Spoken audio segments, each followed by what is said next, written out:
ওমর ফারুক রাদিয়াল্লাহু তাআলা আনহু তিনি বের হয়েছেন, দেখতেছেন একটা যুবক রাখালি করে, ছাগল রাখালি করে। হযরত ওমর লোকটারে যুবকটারে ডাক দিয়া বলেন, যুবক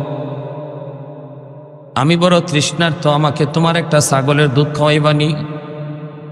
রাখাল কয়, আমি আপনাকে চিনি না আর চিনি এটা বিষয় না, কিন্তু আমার ছাগলের মালিক আমি না, আমি মাত্র একজন রাখাল। আমার ছাগলের মালিক আছেন একজন, মালিকের অনুমতি ব্যতীত আমি মালিকের মালে কোনোদিন খেয়ানত করতে পারি না, কারণ এই ছাগলগুলি আমার কাছে আমানত। দখলে আমার, কিন্তু মালিক আমি না। দখলে আমার, কিন্তু মালিক আমি না। এমন সব জিনিসই হলো আমানত।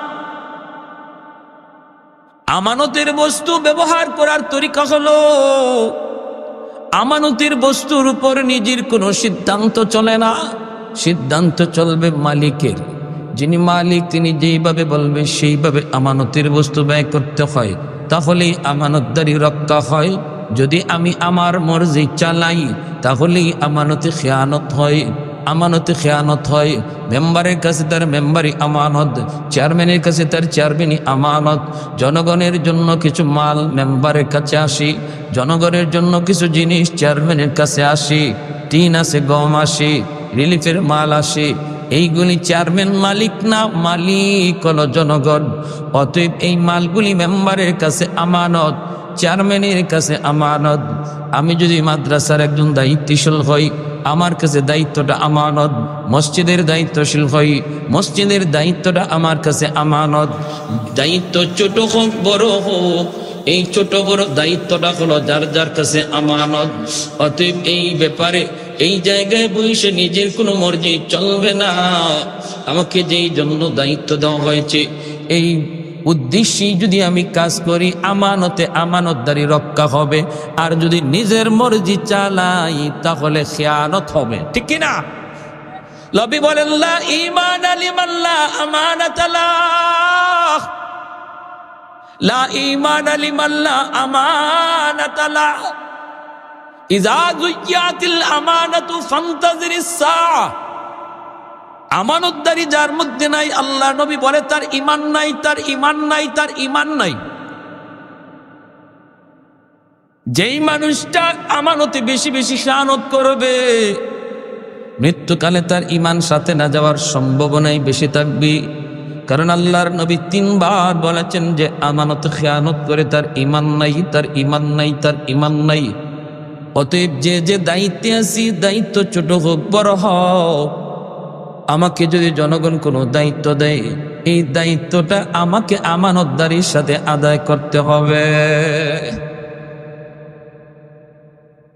ওই বালক কয়, কে গো তুমি? চিনি না, জানি না, তবে আমি ওই ছাগলগুলির মালিক না, ছাগলগুলির মালিক আমি না।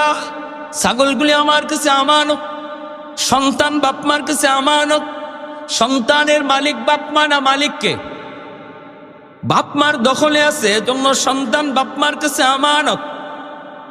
সন্তানের উপরে বাপমার কোনো মর্জি চলবে না, বাপমার কোনো সিদ্ধান্ত চলবে না। এই সন্তানকে আমি কি লেখাপড়া করাবো, সন্তানকে কি আমি কি পোশাক পরাবো, সন্তানকে কি আমি দেখাবো, সন্তানকে কি খাওয়ায় বড় করব, এই ব্যাপারে বাপমার কোনো সিদ্ধান্ত চলবে না।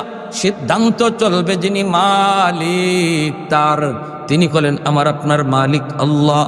এজন্যই সন্তান লেখাপড়া করাবো কোথায়, এই ব্যাপারেও বাপমার সিদ্ধান্ত চলবে না, চলবে আল্লাহর। আল্লাহ বলে সন্তান এমন জায়গায় পড়াও যেই পড়লে পরে আমি আল্লাহকে চিনতে পারে, আখেরাত বুঝতে পারে, আখেরাতের ফিকির অন্তরে ঢুকতে পারে, নবীন পরিচয় জানতে পারে, মুসলমানে শিখতে পারে।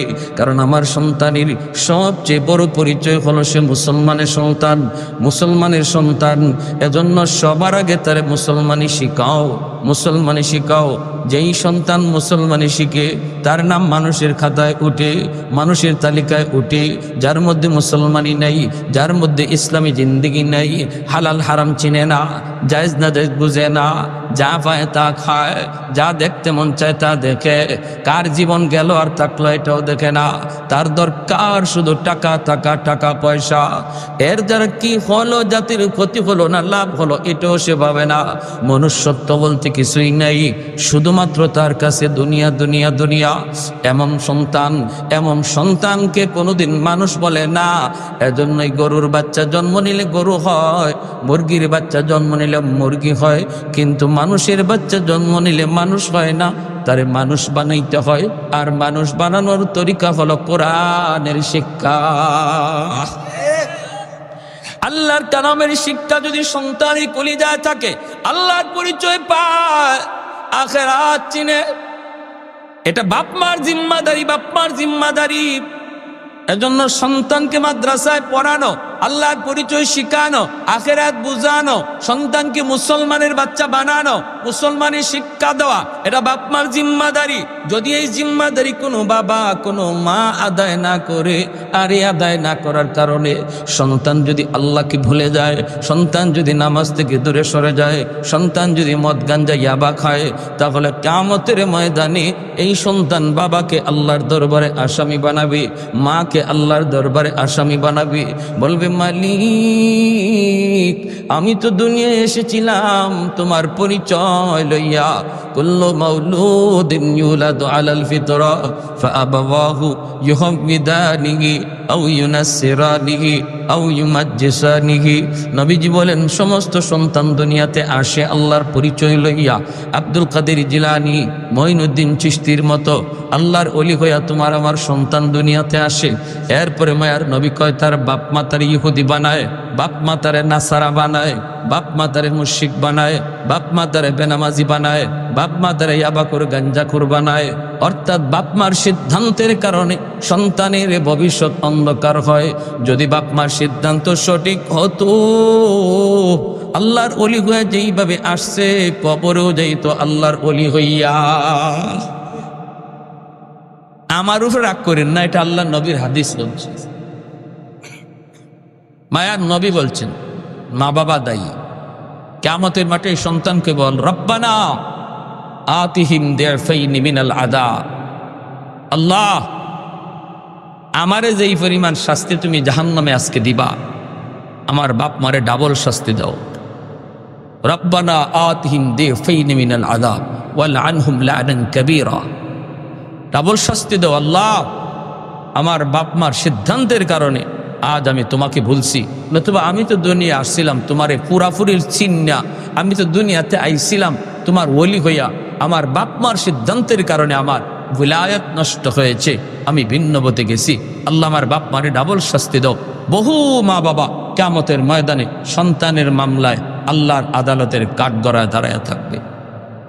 যেই সন্তানের জন্য রক্ত পানি কইরা দুনিয়াদারি করতেছি, যেই সন্তানের জন্য এত কষ্ট দিনকে রাত বানাইতেছি, এই সন্তানই বহু বাপ মাকে আল্লাহর আদালতে আসামি বানাবে। তাহলে জিম্মাদারি আদায় করা দরকার আসেনি না নাই? বাপ মার জিম্মাদারি আদায় করা দরকার আসেনি না নাই?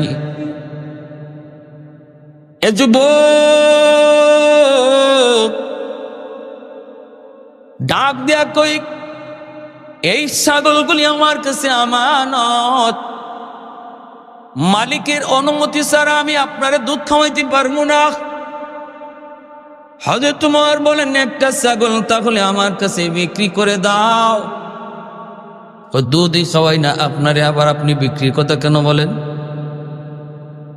এমনি যুবক আমিরুল মুমিনিন হযরত ওমর ফারুক রাদিয়াল্লাহু তাআলা আনহু তিনি পরীক্ষা করতেছেন, দেখি আমার রাজত্বে যুবকদের কলিজায় কি পরিমাণ আল্লাহর ভয় আছে, একটু দেখি, একটু পরীক্ষা করেন দেখি আমার রাজত্বের ভিতরে যুবকের অন্তরে আল্লাহর ভয় আসেনি না নাই। যুবকের অন্তরে, যেই যুবকের অন্তরে আল্লাহর ভয় আছে, যেই যুবক যৌবনে আল্লাহকে ডরায়, যেই যুবক যৌবনে আল্লাহর ভয়ে গুনাহ থেকে বিরত থাকে, যেই যুবক যৌবনে মসজিদে যায়, যেই যুবক যৌবনে রমজানে রোজা রাখে, যেই যুবক যৌবনে বাপমার সেবা করে, যৌবনে সে হালাল পথে চলে, হারাম থেকে বাঁচি, বন্ধুদের সাথে গুনাহ কাজে যায় না, যেই যুবকের কলিজার ভিতরে আল্লাহর ভয়, আল্লাহ পাক হাদিসে কুদসিতে বলেন, ওই যুবকের কারণে আমি আল্লাহ জমিন টিকায় রাখছি। নতুবা প্রতিনিয়ত জমিন আল্লাহর কাছে আবদার করে, মালিক আলা কুল্লা ইয়াউমিন ওয়াল আরদা ইস্তাজিলু রাব্বাহু ওয়াল মালাইকাতু ইস্তাজিলু রাব্বাহু ওয়াল বাহরা ইস্তাজিলু রাব্বাহু। হাদিসে কুদসি আল্লাহ পাক বলেন প্রতিনিয়ত জমিন কয়, মালিক অনুমতি দাও, আবতালিউ ইবনা আদম ফি কারি, আমি জালিম গুলিকে গিলে ফেলি। আমি জমিন দেখতেছি, জমিনে কেমন অন্যায় হয়, কেমন অত্যাচার হয়, আমি জমিন আর কত সইব গো মালিক। এই জমিনে যেই পরিমাণ গুনাহ চলতেছে, ওটাই দেখ বাবা, যাও মা, ভিতরে যাও, ভিতরে যাও, ভিতরে যাও।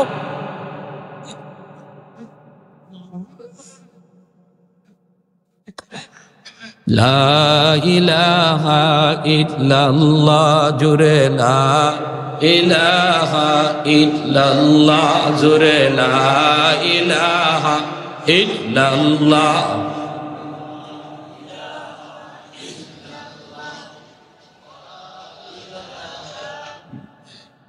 জোরে লা ইলাহা ইল্লাল্লাহ, লা ইলাহা ইল্লাল্লাহ, লা ইলাহা ইল্লাল্লাহ, লা ইলাহা ইল্লাল্লাহু মুহাম্মাদুর রাসূলুল্লাহ। জোরে সুরে বলি সাল্লাল্লাহু আলাইহি ওয়াসাল্লাম।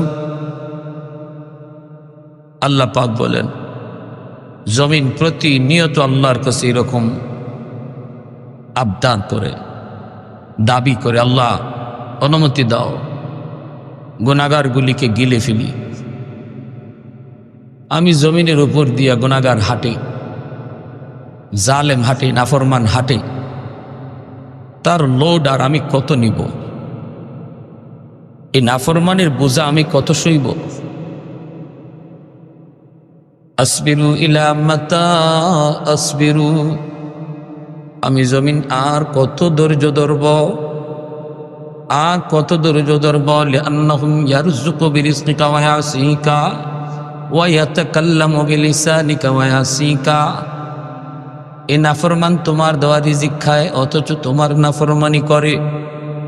নাফরমান তোমার দেওয়া হাত দিয়ে তোমার নাফরমানি করে, নাফরমান তোমার দেওয়া পা দিয়া নাফরমানি করে, তোমার দেওয়া ফুঞ্জি হাত, তোমার দেওয়া ফুঞ্জি পা। একদিনই পায়ে শক্তি ছিল না, শক্তি দিছেন কে? এই হাত ছিল, হাতে ধরার ক্ষমতা ছিল না, দিছেন কে? দাঁত ছিল, কামড় দিয়া খাইবার সুযোগ ছিল না, শক্তি ছিল না, দিলেন কে? জমিন কয়, এত কিছু তুমি তারে দিছো, তোমার দেওয়া পুঁজি দিয়া নাফরমান তোমার নাফরমানি করে। আমি জমিন আর কত সইব? আমি জমিন আর কত ধৈর্য ধরব? আল্লাহ অনুমতি দাও, আবতালিউ ইবনা আদম ফি কারি, জালেমকে আমি গিলে ফেলি। তুরস্কের জমিন, সিরিয়ার জমিন, কিছুদিন আগে আপনারা পত্রিকার নিউজে পাইছেন 50,000-এরও বেশি মানুষকে জমিন গিলে ফেলেছে। কত বড় ভূমিকম্প হয়ে গেল, 5 তলা 10 তলা বিল্ডিং গুলি জমিন গিলে ফেলল, অস্তিত্ব নাই। তাম দুনিয়া ভয় পেয়ে গেছে, এত বড় ভূমিকম্প। আল্লাহ বলেন, শুধু তুরস্কের জমিন নয়, বাংলার জমিনও আল্লাহর কাছে এমন আবদার করে, মালিক আর কত আমি সইব? মালিক আমি আর কত জালেমের লোড নিব? ওয়াল বাহরা ইস্তাজিলু রাব্বাহু, আল্লাহ বলেন শুধু জমিন না, সাগর ও মহাসাগর গুলিও আবদার করে। সাগরে কই, মালিক আমি কক্সবাজার সমুদ্র সৈকত, এই সমুদ্র সৈকতের পারে আইসা নাফরমান কত নাফরমানি করে, কত গুনাহ করে, কত অন্যায় করে। আমি সাগর আর কত গুনাহ দেখব, আর কত দেখব, আর কত দেখব। আল্লাহ তুমি অনুমতি দাও। গুনাহগার গুনাহ করে জমিন নাপাক বানায় ফেলাইছি, আমি পানি জমিনটারে পাক বানায় দেই। তোমার অনুমতি চাই, অনুমতি চাই। আল্লাহ জমিনও আটকায় দেয়, ধমক দেয়। আল্লাহ সাগর মহাসাগরকেও ধমক দেয়। ধমক দিয়ে আল্লাহ পাক কয়, এরে জমিন, আমি আল্লাহ দেখতেছি কি পরিমাণ গুনাহ জমিনে হইতেছে, অন্যায় হইতেছে। এরপরও আমি কেন ধরি না জানুনি? কারণ এই মানুষকে আমি আল্লাহ বড় আদর করে বানাইছি। আসমান আল্লাহ বানাইছেন কুন ফায়াকুন বইলা, জমিন আল্লাহ বানাইলেন কুন ফায়াকুন বইলা, ফেরেশতা আল্লাহ বানাইলেন কুন ফায়াকুন বইলা। কিন্তু আমারে আপনারে আল্লাহ পাক কুন ফায়াকুন বইলা বানায় নাই। আল্লাহ বলে খলাকতু বিয়াদাইয়া, বান্দা আমি তোমারে আমার নিজের হাত দিয়া বানাইছি। কারণ এই চেহারার মধ্যে এত দামি কপাল, এই কপাল দিয়া বান্দা আমার কদমে সাজদা দিবি। এই কপালটার এত দাম, এই কপাল ফেরেশতাদের হাতে বানাইলে হয় না, এই কপাল কুন ফায়াকুন বললে হয় না। এই কপাল আমি আল্লাহ নিজের হাতে বানাইছি, নিজের হাতে বানাইছি। এরে জমিন থাম, আমিও দেখি জমিনে কেমন গুনাহ হয়, কেমন অন্যায় হয়, কেমন অত্যাচার হয়, ওয়াজ মাহফিলে কেমন হয়, আর যাত্রায় প্যান্ডেলে কেমন যায়। আমি আল্লাহ ভালো করে দেখি। রমজানের রোজা কারা রাখে আর কারা রাখে না আমি আল্লাহ দেখি। আমি আল্লাহ দেখি মসজিদের ভিতরে কয়জন মুসল্লি, মসজিদের বাইরে কতজন, আমি সব দেখি। এরপরও আমি নগদ ধরি না, কারণ এই মানুষ জাতির আমি আল্লাহ বড় আদর করে বানাইছি। জমিনে এখনো 4টা শ্রেণী আছে, এই 4 শ্রেণী আছে বিধায় আমি আল্লাহ জমিন টিকায় রাখছি। লাউলা মাশাইখু রুক্কা ওয়াশ-শাবাবু খুশশা ওয়াল আতফানু রুদ্দা ওয়াল আনআমু রুত্তা লাজআলতুস সামাআ হাদিদা ওয়াল আরদা খাফসাফা ওয়াত তুরাবা রামাদা ওয়ামা আনজালতু মিনাস সামাই কাতরা ওয়ামা আনবাতু মিনাল আরদি নাবাতা বাল আনজালতু আলাইকুমুল আযাবা সাব্বা। আল্লাহ বলেন এখনো জমিনের ভিতরে আমার কিছু বান্দা বান্দি আছে, চুল দাড়ি তার সাদা হয়ে গেছে, কোমরে তার ব্যথা, হাঁটুতে তার ব্যথা। এরপরও বান্দা কষ্ট করে আমার কদমে সাজদা দেয়। সাজদা দিতে তার কষ্ট হয়, রুকুতে গেলে তার কষ্ট হয়। এরপরও কষ্ট করে করে আমার ওই বৃদ্ধ বান্দা বান্দি আমি আল্লাহর কদমে সাজদা দেয়। তার কষ্ট করে এই সাজদার দিকে যখন আমি তাকাই, এই জমিনের প্রতি আমি আল্লাহর মায়া লেগে যায়। ওয়াশ-শাবাবু খুশশা, আল্লাহ বলেন এখনো জমিনে এমন কিছু যুবক আছে, যেই যুবকের যৌবনের চাহিদা হলো পাগলামি করা, যৌবনের চাহিদা হলো গুনাহ করা, যৌবনের চাহিদা হলো অন্যায় করা, যৌবনের চাহিদা হলো গানের আয়োজন করা। কিন্তু না না, এমনও কিছু যুবক যৌবনের পাগলামি করে না। যৌবনে তারে মসজিদে পাওয়া যায়, যৌবনে তারে রমজানে রোজা রাখতে দেখা যায়, যৌবনকালে কোরআনের মাহফিল করতে তারে পাওয়া যায়, যৌবনে তার মাথায় টুপি দেখা যায়, যৌবনকালেই তার মুখে দাড়ি দেখা যায়, যৌবনে সে বাপ মার সেবা করে, যৌবনে মুরব্বীদের শ্রদ্ধা করে, যৌবনে আমার কদমে সেজদা দেয়। না না, অন্যায় কাজে যায় না। বন্ধুরা রাতের অন্ধকারে তারে ডাকছে অন্যায় করার জন্য, সে বলছে রাতের অন্ধকারে কেউ দেখে না, দেখেন আমার আল্লাহ। ওই যুবকের কলিজার দিকে যখন আমি তাকাই, এই জমিনের প্রতি আমি আল্লাহর মায়া লেগে যায়। যদি এরা না থাকতো লাজআলতুস সামাআ হাদিদা ওয়াল আরদা খাফসাফা ওয়াত তুরাবা রামাদা ওয়ামা আনজালতু মিনাস সামাই কাতরা ওয়ামা আনবাতু মিনাল আরদি নাবাতা বাল আনজালতু আলাইকুমুল আযাবা সাব্বা। হাদিসে কুদসি আল্লাহ পাক বলেন, যদি এরা না থাকতো তাহলে আমি জমিনকে এরকম ভাবে, আসমানকে লোহা বানিয়ে দিতাম, জমিনকে আমি তামা বানিয়ে দিতাম, আসমান থেকে এক ফোঁটা রহমতের বৃষ্টি জমিনে নাজিল করতাম না, জমিন থেকে একটা শস্যের দানা উঠতে দিতাম না, বাল আনজালতু আলাইকুমুল আযাবা সাব্বা। পরপর জমিনে শুধু আযাব আর গজব দিতাম, আযাব আর গজব। অতএব ভাইরে, হযরত ওমর ফারুক রাদিয়াল্লাহু তাআলা আনহু বের হয়েছেন, দেখি আমার দেশের যুবকের অন্তরে আল্লাহর ভয় কি পরিমাণ আছে, একটু পরীক্ষা করি। যুবককে ডাক দিয়ে বলেন, যুবক একটা ছাগল আমার কাছে বিক্রি করে দাও। যুবক বলে, না অসম্ভব, আমার মালিক তিনি তো এরকম ভাবে টের পাওয়া যাবে, বেচবো কেমন করে, এটা তার কাছে আমানত। হযরত ওমর বলেন, না এতগুলা ছাগল টের পাবে না, একটা ছাগল নাই সে টের পাবে না। কয় না, আমার মালিক বের করার সময় গইনা বের করে, ঢুকাইবার সময় গইনা ঢুকায়। হযরত ওমর বলেন, যদি তুমি তোমার মালিকের কাছে ধরা পড়ে যাও, একটা ছাগল গন্তে যদি সে কম পায়, তখন কইবা কাদ আকালাহুয যিব, বাঘে খেয়ে ফেলেছে। এইটুকু বললে আর তোমাকে কিছু বলতে পারবে না। যুবক তখন চোখের পানি ছেড়ে কই, কে গো তুমি? চিনি না। আমি যদি এই কথা বলি বাঘ খেয়ে ফেলেছে, আমার মালিক বিশ্বাস করবে, আমার মালিক তো দেখে নাই এজন্য বিশ্বাস করবে। কিন্তু ফাআইনাল্লাহ,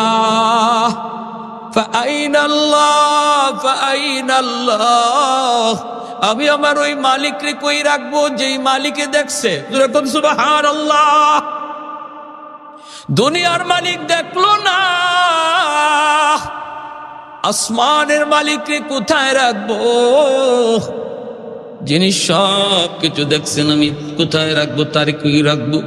হযরত ওমর ফারুক রাদিয়াল্লাহু তাআলা আনহু সাথে সাথে যুবকের শুকরিয়া আদায় করে চলে আসলেন, আল্লাহর শুকরিয়া আদায় করলেন। মালিক, এমন যুবক যদি এখনো জমিনে থাকি, ওমর শাসন করার সাহস পায়, এমন যুবক যতদিন জমিনে আছে তোমার আযাব গজব আসবে না। যেরকম সুবহানাল্লাহ। এরপর থেকে হযরত ওমর ফারুক রাদিয়াল্লাহু তাআলা আনহু, ফাআইনাল্লাহ, আল্লাহরে আমি কোথায় রাখবো, এর অর্থ হলো আল্লাহকে কোথায় রাখবো। এই কথাটা হযরত ওমর তাসবিহর মতো তিনি জপতেন। খলিফাতুল মুসলিমিন হযরত ওমর ফারুক রাদিয়াল্লাহু তাআলা আনহু ওই যুবকের কথাটারে তাসবিহর মতো তিনি জপতেন। ফাআইনাল্লাহ, আমি রাতের অন্ধকারে গুনাহ করতে পারবো, কিন্তু আমার মালিককে কই রাখবো? আমি বাপ মার চোখে ফাঁকি দিতে পারবো, কিন্তু আমার আল্লাহর চোখে কেমনে ফাঁকি দিব? আমি রমজানের রোজা রাইকা মানুষের সামনে রোজাদার সাজতে পারবো, ঘরের ভিতরে খাইতে পারবো, কেউ দেখলো না, কিন্তু আমার আল্লাহরে আমি কই রাখবো? এর নাম হলো আল্লাহর ভয়, এর নাম হলো আল্লাহর ভয়। জোরে বলি সুবহানাল্লাহ। মদিনা থেকে 350 মাইল দূরে এক যুবক রওনা দিছে মদিনায় আসবে। উটের পিঠে সওয়ার হয়ে রওনা দিল যুবক। আল্লামা তকি উসমানী দামাত বারকাতুহুম কিতাবের মধ্যে তিনি আনছেন, যুবক রওনা দিছে, মদিনা শরীফের কাছাকাছি আসছে, প্রচন্ড রোদ, একটু বিশ্রামের জন্য যুবক একটা খেজুর বাগানে এসে ঢুকছে। ডুইকা তার উটটারে খেজুর গাছের সাথে বাঁধছে, নিজে গাছের সাথে হেলান দিয়ে ঘুমায় গেছে। ঘুমন্ত অবস্থায় উটটা রশি চিরা পাশে একটা জমি আছিল, ওই জমিতে চলে গেছে। ওই জমিতে জমির মালিক মাত্র চারা লাগাইছে, চারা, খেজুর গাছের চারাগুলি এই উটটা ডুইকা পাড়ায়া নষ্ট করে ফেলেছে। এইদিকে জমির মালিক যখন জমি দেখতে আসছে, আইসা দেখে একটা উট তার পুরা জমিনটা নষ্ট করে ফেলছে। দেখা মাত্র এই জমির মালিকের গোস্সা উঠে গেল, একটা পাথরের চাকা নিয়ে ঢিল মারলো, উটের মাথায় পড়লো, মাথাটা ফেটে গেল, রক্ত ফিনকে দিয়ে বের হতে লাগলো। উটটা রক্ত শূন্য হইয়া কিছুক্ষণের ভিতরে উটটা জমিনে মারা গেল। ওই যুবক, ঘুমন্ত যুবক ঘুম থেকে উঠলো, উট খুঁজতে খুঁজতে যা পাইল পাশের জমিনে তার উট মইরা রইছে। একটা বুড়া মানুষ, সেও পাশে দাঁড়ায় রইছে, কে আমার উটে মারলো? বুড়া মানুষটাকে, বাবারে জমির মালিক হলাম আমি, তোমার উটটা আমার এতগুলি চারা নষ্ট করছে, সহ্য করতে পারি নাই, একটা পাথরের চাকা নিয়ে ঢিল মারছিলাম, কিন্তু বুঝতে পারি নাই বাবা উটের মাথায় পড়বে আর উটটা মরে যাবে, বুঝতে পারি নাই। যুবকের গুসা উঠে গেল, আমি এখন মদিনায় যাব কেমন করে? এত লম্বা সফর, আমি মদিনা যাব কেমন করে? কি করলা তুমি, এটা কি করলা? কই এই যুবকী মুরব্বী মানুষ একটা ঘুষি মারছে। কারণ যুবকের গায়ে শক্তি আছে, যৌবনের চাহিদাই হলো হাত তোলা, ঠিক না? যৌবনের চাহিদাই হলো হাত তোলা। মারছে একটা ঘুষি, সেও বুঝতে পারে নাই মুরব্বী মানুষ। পিছন দিক দিয়ে উপর হইয়া পাথরে পয়রা তার মাথা ফেটে গেছে, আর ফিনকি দিয়া রক্ত বের হওয়া শুরু হলো। মুরব্বী মানুষটাও এখানে মারা গেল। এইবার যুবক চিন্তায় পড়ে গেল, হায় আমি এটা কি করলাম, আমি এটা কি করলাম, হায় রে আমি তো মানুষটারে খুন করে ফেলেছি, মেরে ফেলেছি, আমি তো মস্ত বড় খুনি, মস্ত বড় খুনি। এই মনে কইরে যুবক চিন্তায় পড়ে গেল। আর মনে মনে ভাবতেছি, এখন কি আমি এখান থেকে ভাগবো না থাকবো, ভাগবো না থাকবো? যদি ভাগি আমারে কেউ পাবে না, ভাগে যদি আমারে কেউ পাবে না, কিন্তু যদি আমি ভাগি তাহলে আল্লাহর আদালতে তো ধরা খাবো, ওখানে তো কেউ বাঁচানোর নাই, ওখান থেকে বাঁচার কোনো উপায় নেই। দুনিয়ার আদালতের চোখে ফাঁকি দিতে পারবো, আল্লাহর আদালতে ফাঁকি দেওয়া যাবে না। না, দুনিয়ার আদালতে আমার বিচার হয় হোক, দুনিয়ার আদালতে বিচার হয় হোক, কিন্তু আমি আল্লাহর আদালতে বাঁচতে চাই। এই বইলে যুবকের অন্তরে আল্লাহর ভয় ঢুকে গেল। না না, আমার খুনের বিচার যা হয় হবে, কিন্তু আমি আল্লাহর আদালত থেকে বাঁচতে চাই। এই বইলা যুবক ভাগল না, সে এখানে রয়ে গেল। বিকালবেলা ওই বৃদ্ধ মানুষ, যে লোকটা মারা গেল, তার দুইটা ছেলে আসছে বাবার খুঁজে। আয়সা দেখে বাবার লাশ, পাশে একটা যুবক দাঁড়ায় রয়েছি, আমার আব্বারে কে মারলো? যুবক তখন কয়ে, ভাই তোমরা বুঝো, একটু বোঝার চেষ্টা করো, আমি কিন্তু ইচ্ছা করে মারি নাই। ঘটনা হয়েছে এই, আমি ইচ্ছা করে মারি নাই রে ভাই, আমি বুঝতে পারি নাই চাচা পইরা তিনি মইরা যাবে, বুঝতে পারি নাই, আমি মস্ত বড় ভুল হয়ে গেছি। তবে শোনো, আমি ভাগতে পারতাম, ভাগি নাই, আমি দাঁড়ায় রয়েছি, আমি প্রস্তুত, মদিনার আদালতে আমাকে হাজির করো। ওমরের আদালতে যা বিচার হয় আমি মাথা পেতে নিব, ফাঁসি হলে ফাঁসিও আমি মেনে নিব, তবু আল্লাহর আদালত থেকে বাঁচতে চাই। আমাদের দেশে যদি মানুষের এই রকম আল্লাহর ভয় অন্তরে থাকতো, তাহলে চুরি ডাকাতি ওইলেও সুর জাগাত খারই থাকতো, কেউ কাউরে অনিচ্ছায় খুন করলো খুনের কাছে দাঁড়ায় থাকতো, যদি আল্লাহর আদালতের ভয় তার অন্তরে থাকতো। কিন্তু না, আমাদের দেশে তো খুনিরে বছরের বছর চলে যায়, খুনির আলামত খুঁজা পাওয়া যায় না, ঠিক না? খুন করে এক জায়গা, লাশ নিয়ে ফালায় আরেক জায়গা, করে একজনে, দোষ দেয় আরেকজনে। চলেনি না? চলে না। আর সাক্ষী তো মাশাআল্লাহ এখন কিনতে পাওয়া যায়, সাক্ষী তো কিনতে পাওয়া যায়। আপনি আদালতে যাইবেন, কোর্টে যাইবেন, গিয়া দেখবেন কোর্টে ডান দিকে চাইরো ভাই ঘুরতেছে আপনার মামলা সাক্ষী দিবার লাগি, টেকার বিনিময়ে সাক্ষী। টেকা দিবেন, মামলা করছে সিলেট, রাজশাহীর বেড়ায় সাক্ষী দেয়। আগুন লাগছে শেরপুর, পানি দেয় ফরিদপুর। এর নাম বাংলাদেশ। সুরের দেশ হয়ে গেছে। আমেরিকা লন্ডনে মেশিন আবিষ্কার করছে, সুর ধরার মেশিন। এই মেশিন দিয়া আমেরিকার মানুষও বহু সুর ধরছে, সুর ধরার মেশিন দিয়া। লন্ডনের মানুষও ধরছে, সৌদির মানুষও, সৌদি সরকারও ধরছে। বাংলাদেশ সরকার ওই মেশিন আইনা গুলিস্তান ফলাইছে। বাংলাদেশে ঢাকা শহরে গুলিস্তান নাম হচ্ছেন না আপনারা? হ্যাঁ, 2 আঙ্গুলের কারবারি যেখানে বেশি, 2 আঙ্গুলের কারবারি। আমি একদিন গুলিস্তান কমলা কিনছি, আমি হেরে কইলাম তুই ধরবি না, শর্ত একটা, কমলা আমি নিজে বাঁচমো। কোনো অসুবিধা নেই হুজুর, বাঁচেন। আমি বাচ্চা টুঙ্কার মাঝে প্রত্যেকটা কমলা টুঙ্কা উঠাইয়া মনের আনন্দে বাসাত লই আইছি। আমার ম্যাডামের টুঙ্কা খুললে দেয় সব ফসা। এটা কোন কারণে? আমি নিজের হাতে বাচ্চি। এবার আমারও কইতেছে, কমলা কিন্তু আনছো? কমলা তুমি নিজে বাচ্চা আনছো, তোমার চোখ আসেনি। আমি কইলাম কি তো হইছে কও? কমলা সব ফসা। আমিও গিয়া দিই সব ফসা। ঘটনা কিতা? ঘটনা হইছে এখন বুঝলাম। পরে এখনই ঘটনা হইল, এই যে টুকরি লইয়া বয় আগুন, এই আগুনের নিচে ওই এই ফসা কমলার আর এক ফুটলা তয়, এটা আগের থেকেই রেডি করা, খালি ফসা কমলার ফুটলা। আমার বাসা বাসা ফুটলাটা হে আমারে দেখাইয়া মাপবো, আপনার দেখাইয়া মাপবো, সব করব। কিন্তু চোখের পলকে আপনার হাতে ধরাইয়া দেওয়ার সময় বালাটা নিচে তৈব আর হের আগের যে ফসা কমলার ফুটলা ছিল এটা ধরাই দিব। এর নাম হইল গুলিস্তান। এর নাম কি?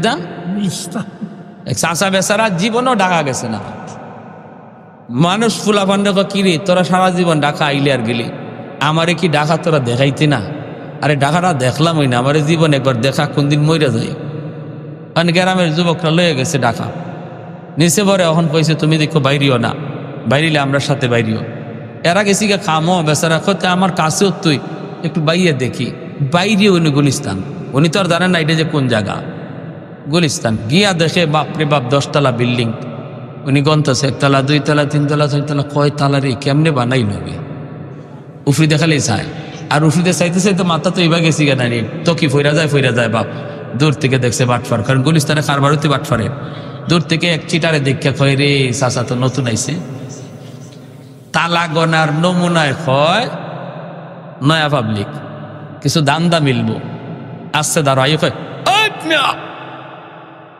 এমন দূরে এক ধমক দিছে, ডরাই গেছে। বাজান বাজান কি হয়েছে বাজান? বাজান খুঁইও না, বাজান খুঁইও না। কয় তালা গনছ? কয় খেল লাগি বাজান? কয় ঢাকা শহরে তালা গনলেই পয়সা দেওয়া লাগে। কয় কত? কয় প্রতি তালায় 5 টাকা। প্রতি তালা 5 টাকা। এটা জানো নি? কয় না এটা তো জানি না। কত এটা জানো না? তোমার ঢাকার টিকিট দিছে কেটা? ঢাকা এবার টিকিটটা দিছে কেটা? আচ্ছা বাজান যাও এবার হয়ে গেছি। অন কি তুইছে কও? তখন কইলাম ওই তো প্রতি তালায় 5 টাকা। কয় তালা গনছো এটা কো? উনি গনছিল 10 তালা। 10 তালায় কত হয়? 5 টাকা করে হইলে 50 টাকা। উনি কয় বাবারে বেশি গনছি না, মাত্র 5 তালা গনছি। হতে দাও 5 5 25 টাকা দাও। উনি 25 টাকা দিয়া দৌড়ে আইছে। আইয়ে ফুলা ফান্ডা কয় রে তোরা তো সারা জীবন ঢাকা আইলে আর গেলি, ঠকাইছত কয়জন রে? আজকে একটা ঠকাই আইছি, আজকে একটারে ঠগাই আইছি। কই কেমনে? কই গনছি 10 তালা, দিছি 5 তালার টাকা।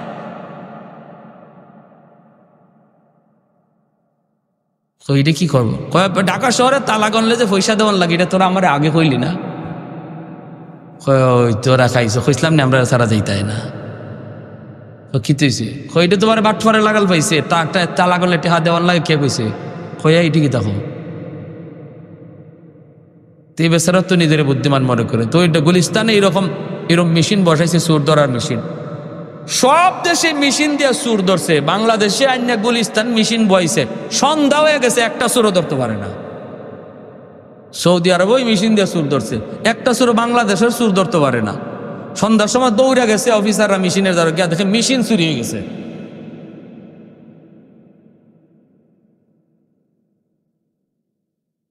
আই এম এ বাঙালি। হ্যাঁ এই সমস্ত কারবার কেন? আল্লাহর ভয় ভীতি যে একটা আছে, মরণ যে একটা জিনিস আছে, আল্লাহর সামনে যে জবাব দিতে হবে, এই চিন্তাই আমাদের নাই। এই যুবক যৌবনে তার অন্তরে কেমন ভয় ঢুকছে, সে কইতেছে আমারে তোমরা মদিনায় লইয়া যাও, খলিফাতুল মুসলিমিন হযরত ওমর ফারুক রাদিয়াল্লাহু তাআলার কাছে। ওইখানে যাওয়ার পরে যদি আমার খুনের শাস্তি ফাঁসি হয়, আমি ফাঁসিও মান্য নিতে রাজি। এখন 2 ভাই আর ওই যুবক 3 জন রওনা দিল মদিনায়। খলিফাতুল মুসলিমিন হযরত ওমর ফারুক রাদিয়াল্লাহু তাআলা আনহু, আমিরুল মুমিনিন হযরত ওমর, ওনার আদালতে বিচার শুরু হয়ে গেল। 2 ভাই বাবার পক্ষে মামলা দিল। হযরত ওমর রায় দিলেন। ওমর বলতেছেন যুবক বলো তুমি কি খুন করেছ? যুবক বলে আমি খুন করেছি, তবে জান্না না বুঝা, না বুঝা। আমি না বুঝা করছি, না বুঝা আমি বুঝতে পারি নাই, ভুলে হয়ে গেছি। হযরত ওমর বলেন, তুমি ইচ্ছা করে মারছো না না তুমি ভুলে মারছো, এটা তো আমরা জানি না। তোমার দিলের খবর আমরা জানি না, জানার কথাও না। দিলের খবর জানেন শুধুমাত্র কে? দয়াল বাবা, দয়াল বাবা, কিবলা বাবা, খাজা বাবা, জটা শাহ, ল্যাংটা শাহ, কোনো বাবাই মনের খবর জানে না। মনের খবর জানেন শুধু কে? আরো জোরে। নবী পর্যন্ত মনের খবর জানেন না, মনের খবর জানেন শুধুমাত্র কে? এটা আহলে সুন্নাহ ওয়াল জামাতের আকীদা। হযরত বলতেছেন, যুবক, আমরা তোমার মনের কথা জানি না, বুঝা না না বুঝা মারছো তাও জানি না, তবে নিজের মুখে স্বীকার করতেছো তুমি খুন করেছো। শরীয়তের বিধান হলো, তুমি যদি অস্বীকার করতে তাহলে সাক্ষী ডাকতাম, সাক্ষীরও প্রয়োজন নাই, তুমি নিজেই তো স্বীকার করতেছো। এখানে তো সাক্ষীও লাগবে না, নিজেই স্বীকার করতেছো। অতএব শরীয়তের রায় হলো আল কাতলু বিল কাতলি। কেউ যদি কারোকে হত্যা করে, হত্যার বদলা হত্যা, হত্যার বদলা হত্যা, কোরআনের আইন। আজ যদি কোরআনের আইন সমাজে চালু থাকতো, তাহলে একটা হত্যার বদলা হত্যার আইন যদি সমাজে চালু থাকতো, তাহলে আরো 10টা হত্যা থেকে মানুষ বাঁচত, ঠিক না? বাইতুল মুকাররমে যদি আজকে খুনিরে ফাঁসি দেওয়া হইতো, নগদ নগদ, আমাদের মামলা তবে যে বেটা খুন হইছে, এ বেটা কবর গিয়া বেটার আড্ডি গুট্টি সব মাটির সাথে মিশে গেছে গা। যে তার যে সন্তানরা মামলা করছে, যে মামলা করছে হেও কবরে গেছি গা, এখনো মামলা চলে। ওই তাহলে এই মামলার অ্যাকশন আর তাকে কিনা, ঠিক কিনা? জোরে এখন মানুষ বললেই যায়।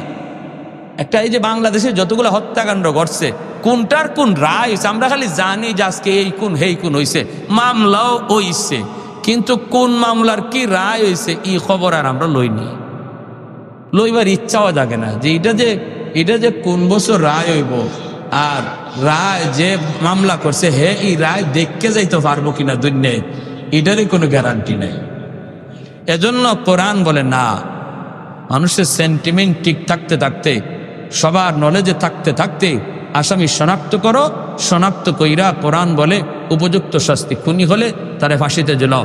যখনই ফাঁসি হইব তখনই আরো 10টা খুনি কইব, ও মা গো, খুন কইরা যদি বাঁচা যায় না, নিজের দিয়ে আরো মরতে হয়, নিজের মরণ তো আরো কষ্ট। এভাবে ফাঁসিতে ঝুলিয়া ঠ্যাং লড়াইতে লড়াইতে আর কষ্ট করে জান বাইর হয়। এই দৃশ্য দেখলে পরে আরো 10টা খুনি সতর্ক হয়ে যাইত, খুন করতে চাইলেও আরো 10 জনে তারে বাধা দিত, ঠিক কিনা ধরে বলেন? হযরত ওমর ফারুক রাদিয়াল্লাহু তাআলা আনহু বলে, তোমার রায় হলো খুন, তোমার ফাঁসি দেওয়া হবে।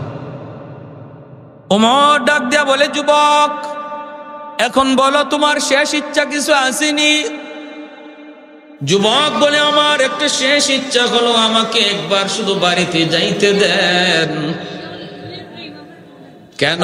কয়, মা বাবার কাছ থেকে বিদায় আনতে নয়, আমার বাড়ির পাশে একটা বাজার, ওই বাজারে একজন ইহুদি একজন ব্যবসায়ী আছে, ওই ব্যবসায়ীর কাছ থেকে আমি মাল বাকিতে আনতাম, বাকিতে আইনা খাইতাম, মাস শেষে টাকা দিয়ে দিতাম। কিছু মাল বাকি আনছিলাম, এখনো টাকাটা পরিশোধ করা হয় নাই। এই অবস্থায় যদি আমার এখানে বিচারের রায় ফাঁসি হয়, তাহলে এই লোকটা কইব মুসলমান জাত ভালো না, মুসলমান ঋণ দেয় না, মুসলমান জাত তুল্লা গালি দিব। এতটুকু আমি বরদাস্ত করতে পারবো না, ময়ূরও শান্তি পাবো না। আমাকে একটু সুযোগ দেন, আমি বাড়িতে যাব আর ঋণটা পরিশোধ করব। কারণ আমি আমার কারণে মুসলিম জাতির কোনো অপমান হোক, মুসলমান জাতির কোনো বদনাম হোক, এটা আমি চাই না। আমাকে একটু সুযোগ দেন। এমনি খলিফাতুল মুসলিমিন হযরত ওমর বলে, যুবক, এটা কেমন প্রস্তাব তুমি দিয়েছ? বাড়িতে গেলে পরে তুমি আবার ফেরত আইবা, এর কি গ্যারান্টি আছে? বাড়িতে গেলে পরে তোমার আত্মীয় স্বজন আছে, আমরাও যে তোমার আনতে পারবো এমনও তো কোনো শক্তি নাও হইতে পারে, যুদ্ধ হইতে পারে, মারামারি হইতে পারে। তোমার সাথে যে আমি আরো 10 জন 20 জন সেনা দিয়ে দিব, এই অবস্থাটাও মদিনায় নাই। মদিনা একদম শূন্য। জিহাদের ময়দানে আছে অনেক অনেক মুজাহিদ জিহাদে চলে গেছি, একা একা তুমি যাইবা, একা একা ফিরত আইবা, এর কি গ্যারান্টি আছে? না যুবক, পারবো না, পারবো না, পারবো না। তবে একটা সুযোগ তোমারে দিতে পারি, মদিনায় যদি তোমার আপন বলতে কেউ থাকে তারে জামিন বানায় যাও। যদি তোমার পক্ষে কেউ জামিন হয় তাহলে তোমাকে আমি ছাড়তে পারি। যদি তুমি না আসো, যে জামিন হবে তারে ফাঁসি দেওয়া হবে। যুবক কয়, আমিরুল মুমিনিন, মদিনায় আমার কেউ আপন বলতে কেউ নাই, মদিনায় আমার আত্মীয় স্বজন কেউ নাই, অতএব জামিনও কেউ হবে না, আমাকে আপনি ফাঁসিতে দিয়ে দেন, ফাঁসিতে দিয়ে দেন, জামিন কেউ হবে না। জল্লাদকে হুকুম করা হলো, জল্লাদ আগায় যাইতেছে ফাঁসিতে ঝোলানোর জন্য।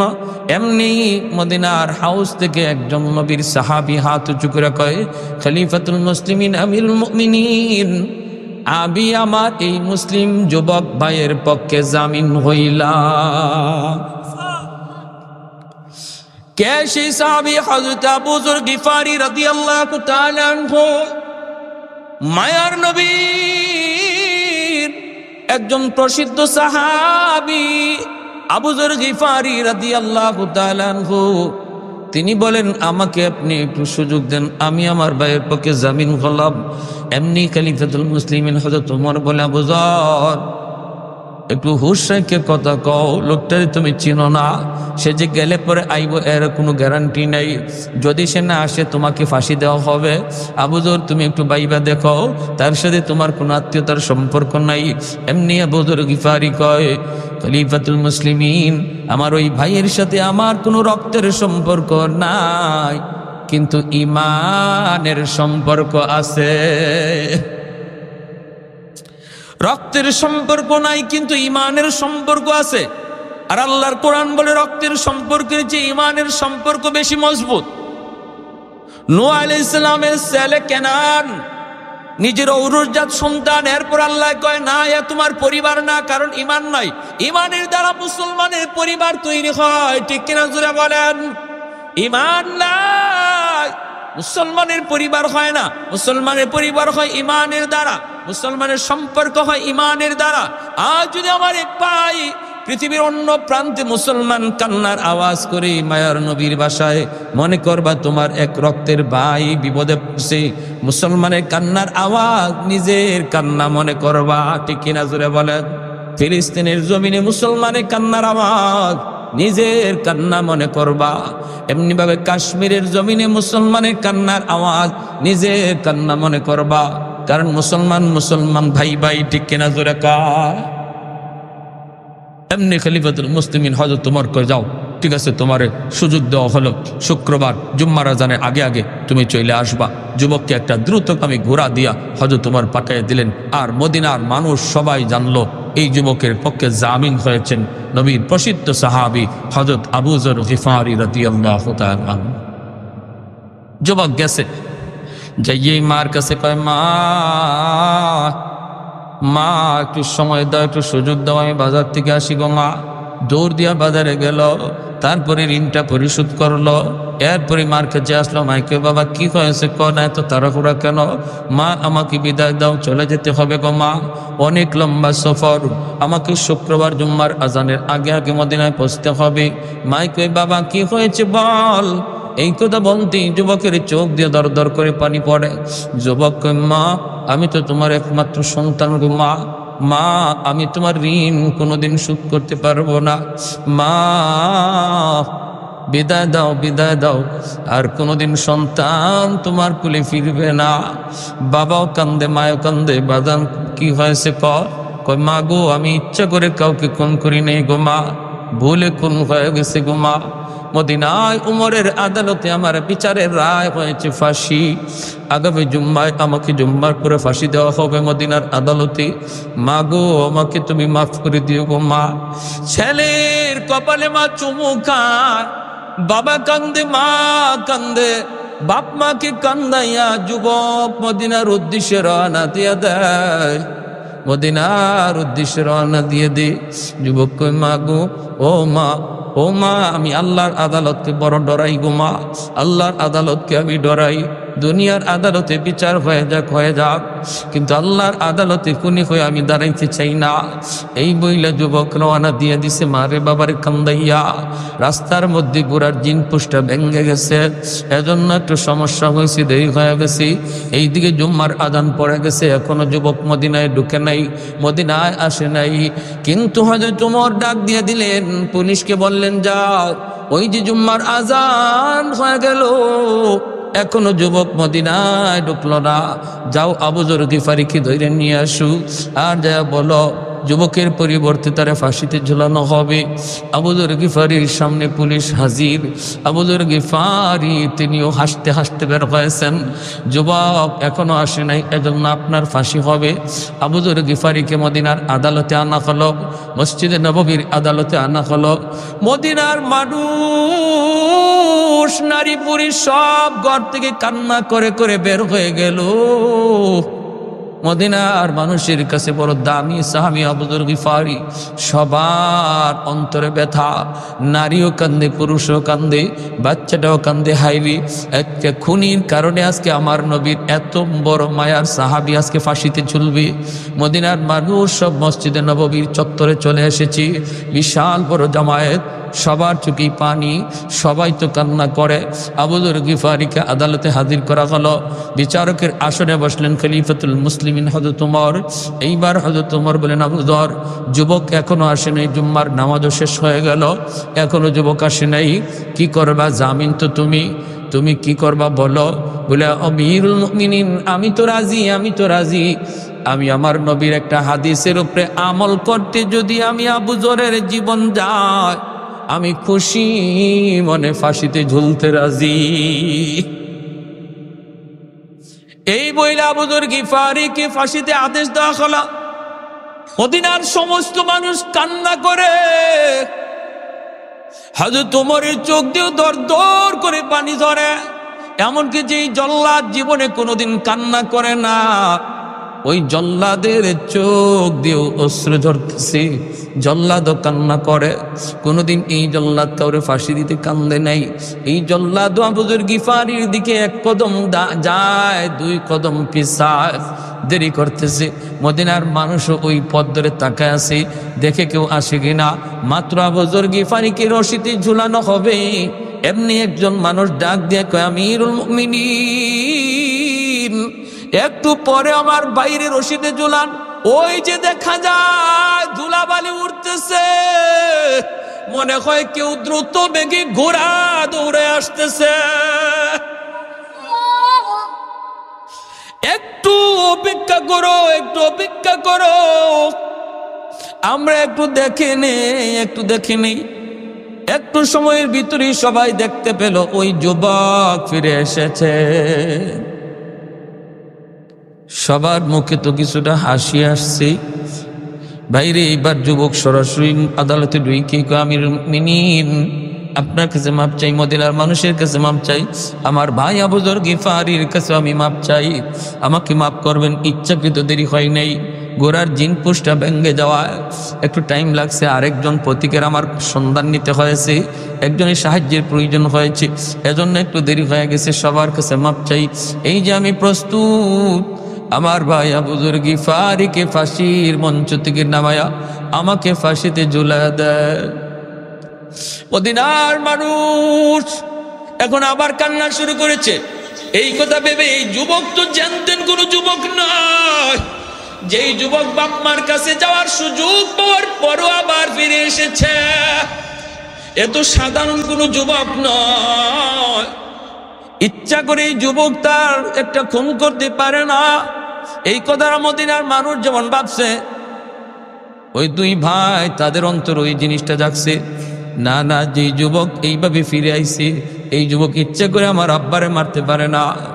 যেই মাত্র যুবককে ফাঁসিতে ঝুলাবে, এমনি যে দুই ভাই বাবার পক্ষ থেকে মামলা দায়ের করেছিল, তারা হাত উঠে কয়, আমিরুল মুমিনিন, আমার ভাইরে আর ফাঁসি দেওয়া লাগবে না, আমাদের বুঝ হয়ে গেছে সে ইচ্ছা করে আব্বারে খুন করে নাই। আমরা আজকে থেকে দুই ভাই না, আজ থেকে আমরা হলাম তিন ভাই। फारूक तेरा नाम से इस्लाम रहेगा, फारूक तेरा नाम से इस्लाम रहेगा, दुनिया की अदालत में तेरा नाम रहेगा, दुनिया की अदालत में तेरा नाम रहेगा। उस्मान तेरा नाम से इस्लाम रहेगा, दुनिया की सखावत में तेरा नाम रहेगा, दुनिया की सखावत में तेरा नाम रहेगा। हैदार तेरा नाम से इस्लाम रहेगा, दुनिया की शजाअत में तेरा नाम रहेगा। मुआविया तेरा नाम से इस्लाम रहेगा, दुनिया की सियासत में तेरा नाम रहेगा। একটু জোরে সরে পড়ুন আল্লাহু আকবার, আর একটু জোরে আল্লাহু আকবার। এজন্যই বলতেছিলাম রে যুবক, যৌবনে তুমি আল্লাহরে যদি ডরাও, যৌবনে আল্লাহরে ডরায় যদি গুনাহ থেকে বাঁচো, আল্লাহ পাক যৌবনে তোমার নাম ওলির খাতায় উঠায় দিবি। যৌবনের ইবাদত হলো আল্লাহর ওলি বানায়। এই যে শাইখে গাজীনগরী রাহিমাহুল্লাহ, শাইখে কৌরিয়া, শাইখে কাতিয়া, শাইখে বাগা, শাইখে গরবপুরী রহমতুল্লাহি আলাইহি, যতজন তারা আল্লাহর ওলি হয়েছেন প্রত্যেকেই ওলির খাতায় নাম লেখাইছেন যৌবনকালে। যৌবনের ইবাদতের দ্বারা, যৌবনে আল্লাহকে ভয় করার দ্বারা যুবক ওলির খাতায় নাম লেখা নেয়। কারা কারা যৌবনে আল্লাহরে ডরাইতে রাজি একটু হাত উঠে আল্লাহকে দেখায়। আল্লাহ তুমি কবুল করো, জুড়ে বলি আমিন। সামনে রমজান, 30টা রোজা পুরাপুরি রাখবার নিয়ত কার কার আছে? হাতটা একটু ভালো করে জাগান। 30টা রোজা, আল্লাহ সুস্থতার সাথে আমাদেরকে রোজাগুলি রাখার তৌফিক দাও। সবাই বলি আমিন। আল্লাহ এই যৌবন কালে আল্লাহ আমাদের দ্বারা যেন মা বাবা কষ্ট না পায়, আমাদের দ্বারা যেন এলাকার মুরব্বীরা কষ্ট না পায়। আল্লাহ আমাদের যৌবন কালটারে আল্লাহ তোমার গোলামির জন্য কবুল করো। সবাই বলি আমিন, আরো জোরে বলি আমিন। ওয়া আখির দাওয়ানা আনিল হামদুলিল্লাহি রাব্বিল আলামিন। সম্মানিত উপস্থিতি, আমরা অত্যন্ত গুরুত্বপূর্ণ আলোচনা শুনছিলাম। মুনাজাত করেন, মুনাজাত করেন। আপনারা একটু বসুন। আপনারা অনেক দূর দূরান্ত থেকে আসছিলেন আমাদের আজকের মাহফিলে। আপনাদেরকে যথাসাধ্য আপনাদের আপ্যায়ন করতে পারি নাই। আপনাদের সাথে আমরা